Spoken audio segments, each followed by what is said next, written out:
I'm super excited about War 2. I think you me and too. NTR Jr. in a frame is just Yeah, inherently so exciting. fingers crossed. तो finally वार 2 का trailer आ चुका और ये लाख गुना ज्यादा अच्छी है teaser से। और इस ट्रेलर के लिए लोग इतने हाइप थे कि लोग पगला रहे हैं। तो मैंने ट्रेलर देख लिया है और इसमें इतने सरप्राइजिंग मोमेंट है जो पूछो मत। तो चलिए मैं बताता हूँ 5 ऐसे चीजें जो ट्रेलर को मास्टरपीस बनाती है। जो मुझे पहला चीज सरप्राइज करती है ऋतिक रोशन का लुक एंड बॉडी। भाई क्या लुक और बॉडी है। और मुझे ये क्यों लग रहा है कि जूनियर एनटीआर इसमें हीरो होने वाले हैं बट ऋतिक रोशन विलन होने वाले हैं, क्योंकि उसके बियर्ड एंड लुक देख के साफ साफ लगता है कि वो विलन ही होने वाले हैं। क्योंकि इस ट्रेलर में कर्नल रुद्रा ऋतिक रोशन के मुंह में थूकते हैं एंड कर्नल रुद्रा जो ऋतिक के काफी अच्छे दोस्त होते हैं वो क्यों थूकेंगे ऋतिक के मुंह में। और कर्नल रुद्रा ऋतिक के मुंह में इसलिए थूक रहे हैं क्योंकि वो कोई क्राइम एंड गलत काम किए होंगे और शायद कर्नल रुद्रा को किडनैप किए इसलिए, क्योंकि साफ साफ दिख रहा है यहाँ पर कि कर्नल रुद्रा को चेयर में बांधा गया है एंड इसलिए मुझे लग रहा है कि ऋतिक रोशन इस मूवी में विलन होने वाले हैं। सेकंड मूवमेंट की बात कर ले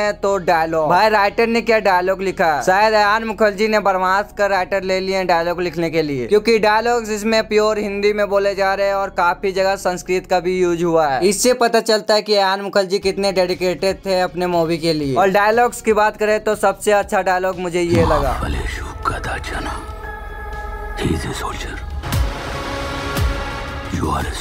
और तीसरी सबसे अच्छी चीज लगी मुझे वो है ऋतिक रोशन वर्सेस जूनियर एनटीआर का फेस ऑफ। इन लोगों को जब फेस अप होता है टनल के बीच, जब दोनों बोलते हैं इंडिया फर्स्ट, उसके बाद जो गोली चलती है और बैकग्राउंड म्यूजिक और दोनों का फेस ऑफ, वही सीन देखकर मूवी के लिए एक्साइटमेंट बढ़ जाता है। लेकिन ये दोनों गोली चला कहाँ रहे हैं, क्योंकि गोली किसी को नहीं लग रही है और शायद किसी और के ऊपर चला रहे होंगे। और मेरा थ्योरी ये कहता है कि इस सीन में दोनों का दोस्ती हो गई होगी और ये गोली मेन विलन पे चल रही है जो कोई और होगा, और वो कौन होगा वो मूवी में ही पता चलेगा। और ट्रेलर के स्टार्टिंग में ही बताया गया है कि ये दोनों शपथ लेते हैं। ऋतिक रोशन शपथ लेते हैं कि मैं सब चीज त्याग कर कर एक साया बन जाऊंगा, जैसे कि कोई अंधकार और बड़ा विलन। अब मूवी में ही पता चलेगा कि ऋतिक रोशन क्या बनते हैं। फिर दिखाया जाता है जूनियर एनटीआर को और वो भी लेते हैं एक शपथ, जिसमें वो कहते हैं जो कोई नहीं कर सका वो मिशन में करूंगा। वो मिशन क्या है सबको पता होगा, शायद ऋतिक रोशन का पकड़ने का काम। और ऋतिक रोशन इतना खतरनाक विलन बन चुका है कि अब जूनियर एनटीआर उसे पकड़ने का मिशन लेंगे और यही होगा मूवी का हाईलाइट वर्जन। और इसी के वजह से लोग थिएटर में मूवी देखने जाएंगे। और मानना पड़ेगा जूनियर एनटीआर को भी, क्योंकि उसने भी काफी अच्छी बॉडी एंड लुक बनाई है। ऋतिक रोशन का लेवल का नहीं, लेकिन उसने भी काफी मेहनत किया अपने बॉडी में और मूवी में लग रहे हैं कि दोनों टक्कर के होने वाले हैं। तो आप कमेंट में बताओ कि आप किसके लिए एक्साइटेड हो। तो आप चलते हैं चौथा नंबर की तरफ, जो है कायरा अडवाणी। मुझे टीजर देख के ये लगा था कि कायरा अडवाणी का रोल लव इंटरेस्ट बन के ही रह जाएगा, तो नहीं, इस मूवी में उसके काफी अच्छे रोल है और इस मूवी में शायद कायरा एक एजेंट हो सकती है और ऋतिक रोशन उससे काम निकालने के लिए उससे प्यार का ढोंग करेगा। और फिर कायरा को सच्चाई पता चलने के बाद ऋतिक और कायरा की काफी अच्छी फाइट होगी, क्योंकि ये सीन में साफ साफ दिख रहा है। और नोटिस करने वाली ये बात है कि इसमें कायरा इमोशनल दिख रही है। शायद कबीर से वो सच्चा प्यार करती होगी, इसलिए धोखा खाने के बाद इमोशनल हो गई। और वो फाइट में ऋतिक को काफी अच्छा टक्कर दे रही है, टाइगर 3 के जैसे नहीं जो कटरीना सलमान को छू भी नहीं पाती है। और ये बात मुझे बहुत पसंद आई। तो 5वां नंबर की बात कर लेते हैं, वो है टाइगर कैमियो। बहुत लोग ये सोच रहे थे कि इस मूवी में टाइगर का कैमियो होगा कि नहीं, तो ये ट्रेलर में साफ साफ दिखा दिया गया है टाइगर का रेफरेंस, जिसमें ऋतिक टाइगर का फोटो खड़े होके देख रहे हैं। और एक ऐसा सीन होगा जिसमें ऋतिक और टाइगर का पास्ट मूवमेंट होगा, क्योंकि खालिद का कैमियो होगा तो वो पास्ट में ही होगा, क्योंकि वो प्रेजेंट में मर चुका है। तो अब पॉजिटिव चीज का बात कर लिया, अब बात करते हैं नेगेटिव चीजों का, जिसमें नेगेटिव चीज आते हैं इसका VFX। क्योंकि तुम ये सीन को देखो जहाँ पर टनल फट रहा है और वहाँ पर ब्रिज कितना फ्लैट लग रहा है, जिसमें रिटच किया गया ही नहीं है। और ये सीन मुझे काफी नकली लग रहे हैं। और पानी वाले सीन में सबसे ज्यादा VFX घटिया लग रहे हैं, क्योंकि तुम ये सीन देखो जिसमें ब्लास्ट होने के बाद भी नाव में एक क्रैश तक नहीं आया। और ये नाव का सरफेस तुम देखो इतना चमक रहा है कि साफ साफ पता चल रहा है ये नकली है। और ये नाव रेसिंग ग्राउंड में भी चलती है, तुम ये सीन देखो जिसमें रेसिंग ग्राउंड में ये नाव चल रही है, शायद ये धूम 4 वाली नाव है। और ये ट्रेलर में सब चीज अच्छी है, बट एक चीज कमी है, वो थोड़ा VFX। देखो ये मूवी को डायरेक्ट कर रहे हैं अयान मुखर्जी, जिसने बर्मास जैसे मूवी डायरेक्ट कर चुकी है। एंड अयान मुखर्जी से ये उम्मीद नहीं थी कि वार 2 में VFX के भी कमी निकलेगी, क्योंकि बर्मास में जैसे VFX दे रहे हैं, अगर वार 2 में वैसे VFX देते तो शायद ही कोई शिकायत करता। देखो अगर मूवी आने से पहले VFX में काम थोड़ा और हो जाए तो मजा ही आ जाएगा। और ओवरऑल ये टीजर मुझे काफी अच्छा लगा एंड ऋतिक रोशन के लिए मैं काफी हाइप हूँ। तो मेरा पॉइंट ऑफ व्यू यही था ट्रेलर को लेकर। अगर वीडियो अच्छा लगा तो वीडियो को लाइक और चैनल को सब्सक्राइब कर देना एंड वार 2 बिगल देना। देन पठान एंड टाइगर 3 होने वाला है। अगर जानना है कैसे तो आप लेफ्ट वाली वीडियो देख सकते हो।